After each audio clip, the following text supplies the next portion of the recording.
listening to the HR Mixtape, your podcast with the perfect mix of practical advice, thought-provoking interviews, and stories that just hit different so that work doesn't have to feel, well, like work.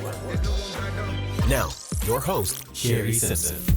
Joining me today is Michele A. Mathews, founder of Mathews HR and Safety Consulting Services. Michele has over 20 years of progressive human resource management, safety program development, and risk mitigation experience, spanning multiple industries, including construction, healthcare, manufacturing, and nonprofit. She is passionate about helping organizations and their staff thrive by returning the human aspect to human resources and safety, and bringing forward inclusive and equitable opportunities for all. Michele, thank you so much for jumping on the podcast with me today. Oh, my pleasure. Thank you so much, Shari, for inviting me. So you have an interesting background when it comes to OSHA. I am fortunate that in my current HR role, I don't have to be in charge of any OSHA regulations, but I have done that in my past, working in a food manufacturing plant. So definitely there were some OSHA regulations that I had to be on top of. And I'd love for us to dig into some of that because I think HR professionals who are in this space, sometimes it's hard to stay on top of what OSHA is requiring and what kind of documentation we need. And then if you don't know anything about OSHA, if you don't know any of the regulation, I think it's really great information to have as you look at other roles that you might be interested in the HR space. So with that, let's start with this question. Can you share some common mistakes that HR professionals make when preparing for an OSHA inspection, which is a very stressful inspection to go through? So I'm sure you have a handful of common mistakes HR professionals make. I do, especially because a lot of times HR is just kind of thrown all the OSHA stuff, right? No training, just like, oh, you deal with the people, you figure this out.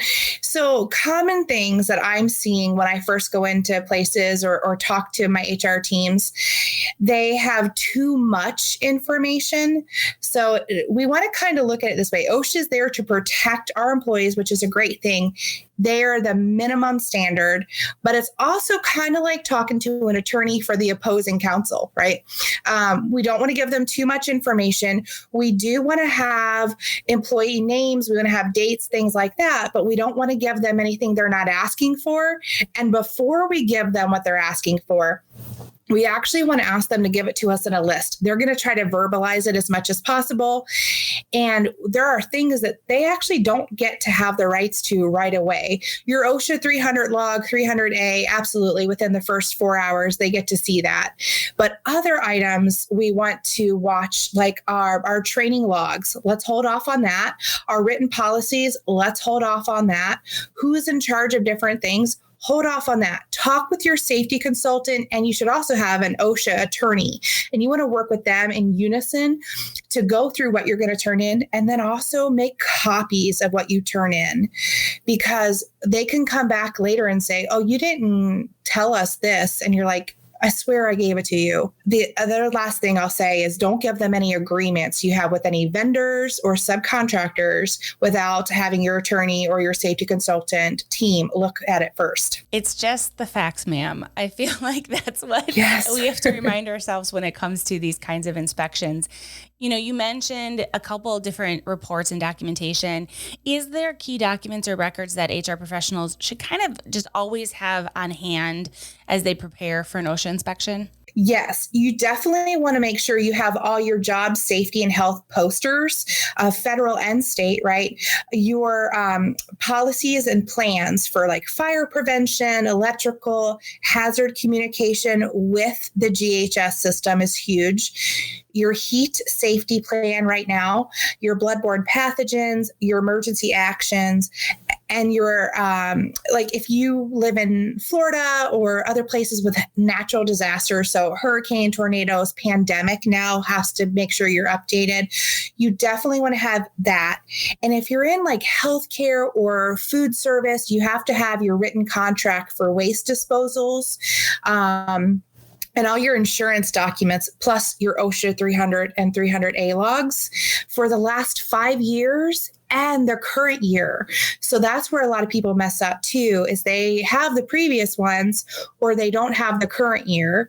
But also if you took over this. I run into this all the time. I took over for a place. They didn't have prior years.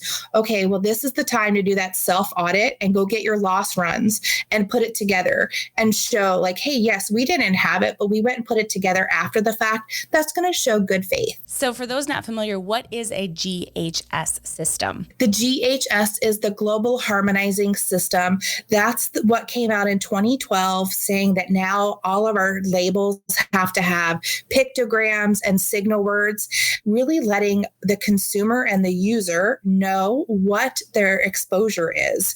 So instead of having it in English and Spanish and every other language, it's now just pictograms. So in your experience, thinking about all of this type of documentation and making sure that you're up to date, and I really love sharing the example of kind of walking into an organization and they don't have all the things, because HR professionals often run into this scenario, not just with OSHA, but lots of other things.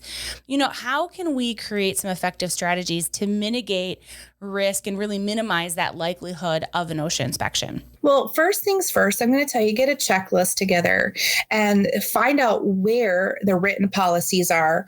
Look at them, see when they were last updated. If you got like John Paul Jones is the person you're supposed to see and he hasn't worked there for 10 years, that's a problem, right? The other thing you want to look at is what chemicals are we currently using? Where are the books that have our SDSs? Hard copy, soft copy, where are they? You want to see what PPEs we're using. And I would say also look at the access and look at, can your employees get to those safety data sheets easily if something happens? Can they easily find their OSHA 300 summary sheets, their 300 logs, those basic things to make sure you're starting off right? That's a good thing. And then from there, you kind of can put together, do I need to go look at different PPEs? Do I have fall hazards? Let me go inspect and make sure we have fall protection for people. Let's ask the employees, are those gloves fitting you? Do you like those glasses we're having you wear? If not, let's find in unison together a better pair to make them wear them.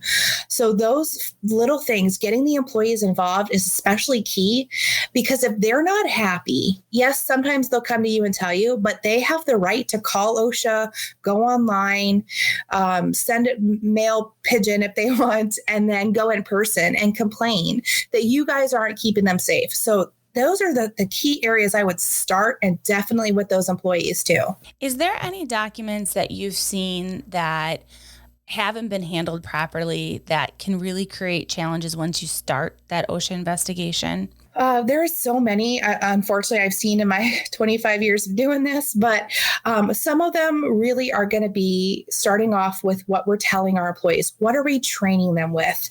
Are we giving them that, yes, the onboarding of welcome to the company, but here's how we're here to protect you. And if you don't feel safe doing something, stop and tell us, right?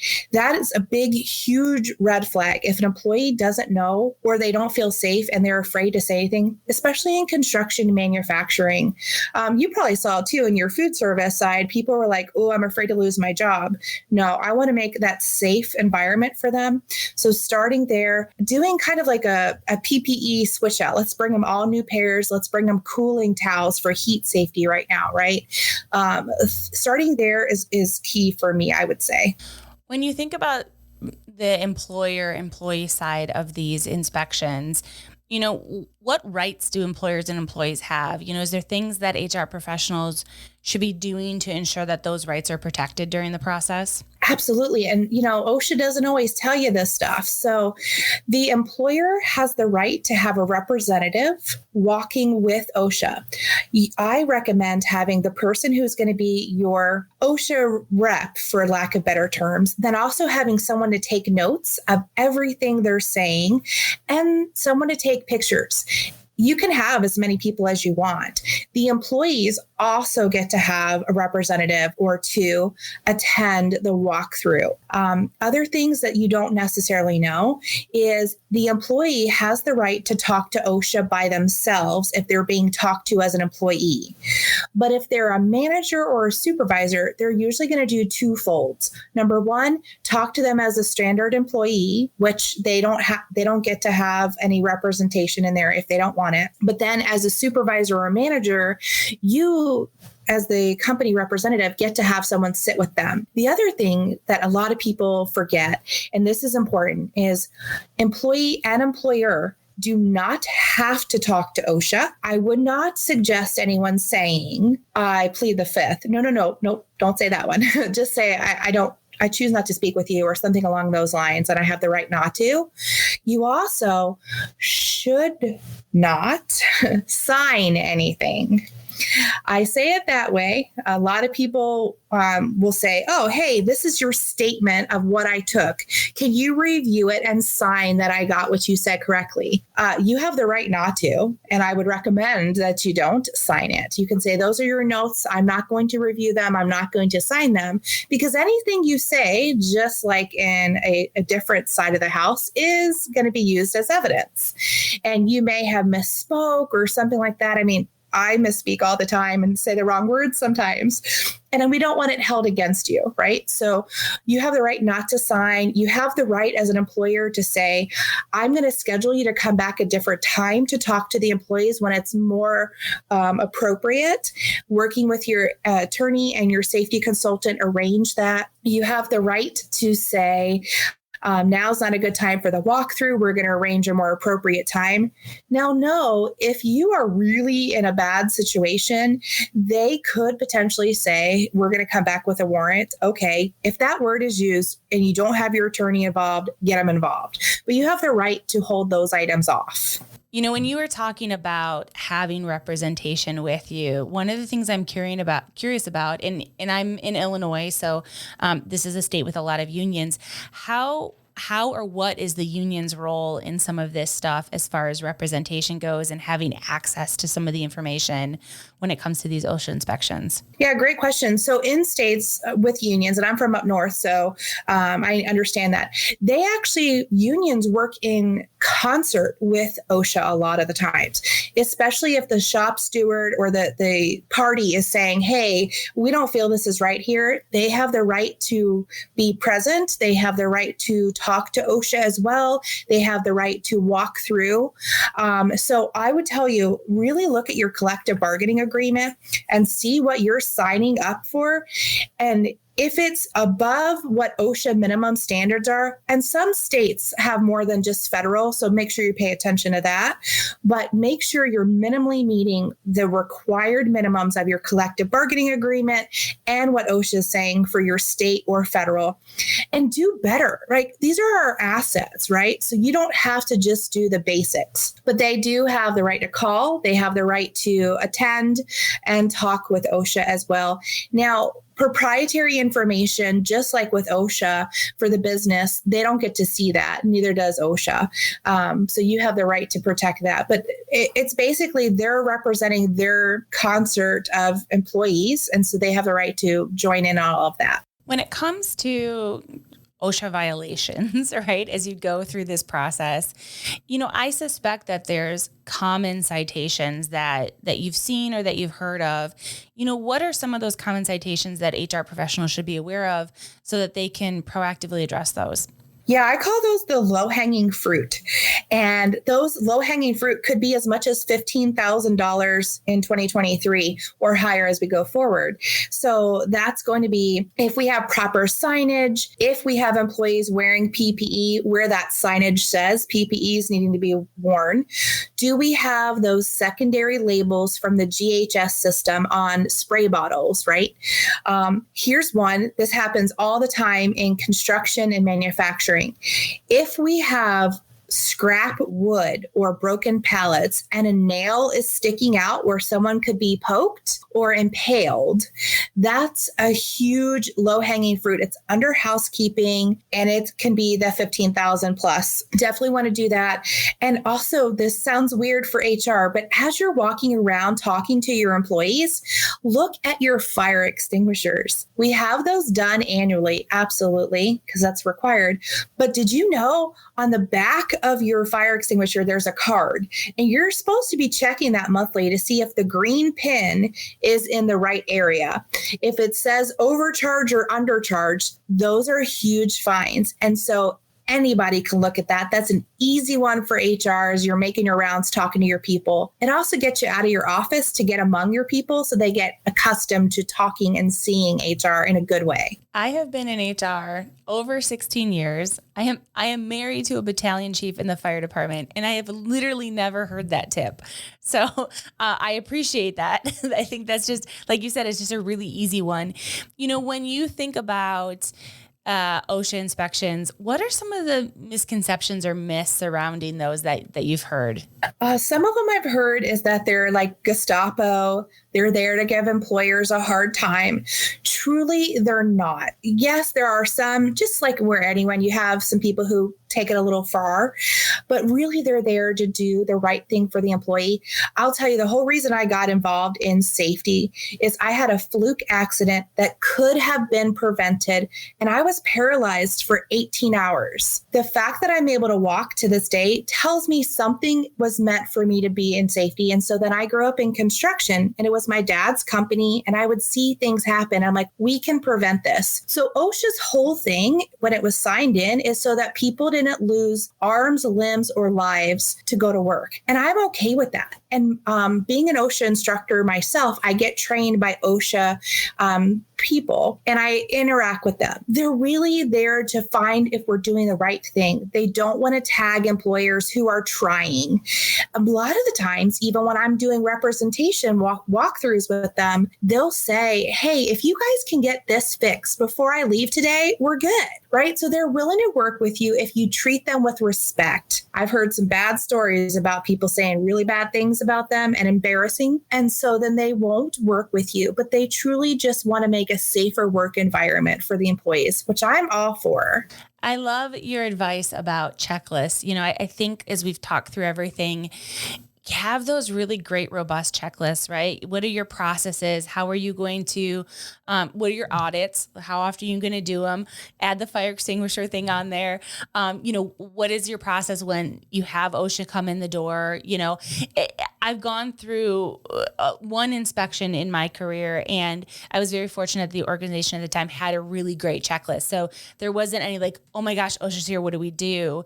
We had a really great plan in place. So I think this is really great, valuable information for those in the HR space who are new to OSHA regulations and some of the requirements and inspections related to them. And or if you just want to educate yourself, you know, you can definitely go down a rabbit hole with a lot of this information. We've only touched basically the surface. So I really appreciate the conversation, Michele. And it wouldn't be the mixtape if I didn't ask this question. It's something I'm asking to all my guests now.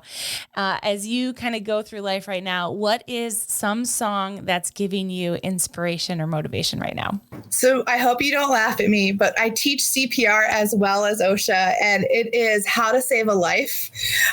Because literally the other day I was on a OSHA training site for a roofing client of mine, and I saw something, and if the guy had not taken a step forward when I yelled at him, he would not still be here. So I think that is what's really giving me inspiration. If I can save one person one day, that's my thing. Goosebumps, Michele. I love that answer.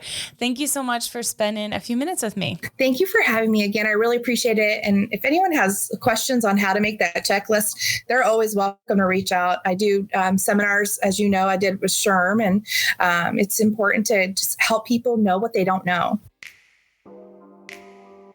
I hope you enjoyed today's episode. You can find show notes and links at thehrmixtape.com. Come back often and please subscribe, rate, and review.